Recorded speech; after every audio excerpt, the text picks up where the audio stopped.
कराची सूबा जी आफाक अहमद साहब जो हैं एमक्यूएम हकीकी के चेयरमैन, वो कहते हैं कराची सूबा जी मंजूर नहीं है।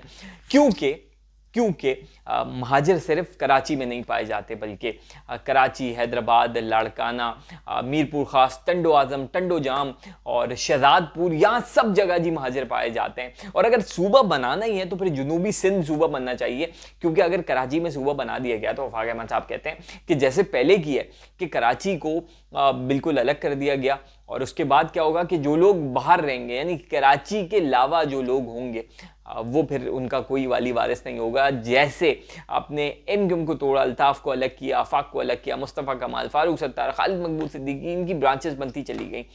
यानी कि एक मुत्तहिद मुट्ठी जब थी तो फिर मुत्तहिदा जो है वो मजबूत थी। जैसे ही वो मुट्ठी खुली तो सब चीज़ बिखर गए, और आज जो है वो कोई पुरशान हाल नहीं है।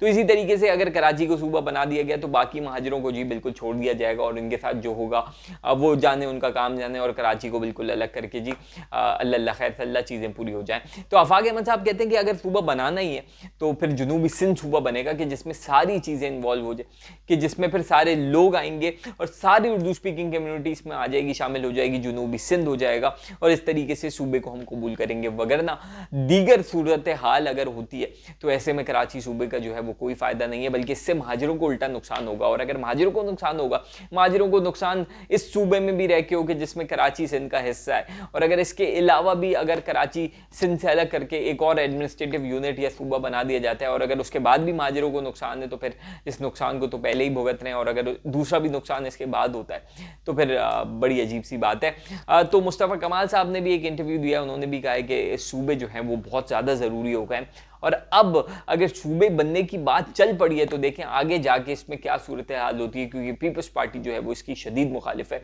सिंध को तोड़ना जो है वो पीपल्स पार्टी के यहाँ बिल्कुल नामंजूर है, और जब ऐसी सूरत हाल में पीपल्स पार्टी जो है वो हमेशा बरमला कहती है कि सिंध में रहने वाले, चाहे पीटीआई हो, एमक्यूएम हो, जमात इस्लामी हो, कोई भी यहाँ पे आज तक करारदाद सिंध असेंबली में लाया नहीं है, और जब तक 2/3 मेजॉरिटी नहीं होती तो सूबा बन नहीं सकता। ऐसी सूरत हाल में कहीं से भी बात आती है तो आनी वो असेंबली में है, कोई और तरमीम आती है या किसी और तरीके से होता है, वो तो वक्त बताएगा। लेकिन ऐसी सूरत हाल में चहमगोइयाँ जो हैं वो शुरू हो गई हैं, और लोगों ने अपनी अपनी आरा देना शुरू कर दी हैं। इस सूरत हाल में ऐसा भी होता है कि जब कोई चीज़ लानी होती है तो सारी राय को जी जमा कर लिया जाता है, और उसके बाद जी फैसला होता है।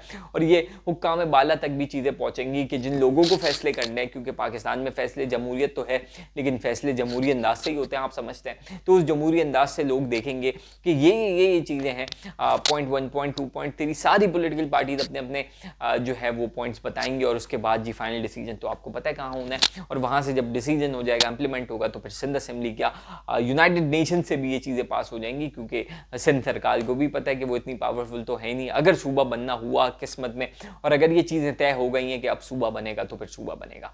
आपकी राय का इंतजार रहेगा। वीडियो के कॉमेंट्स में जो है वो ज़रूर बताएं। मिलते हैं अगली वीडियो में। अल्लाह हाफ़िज़।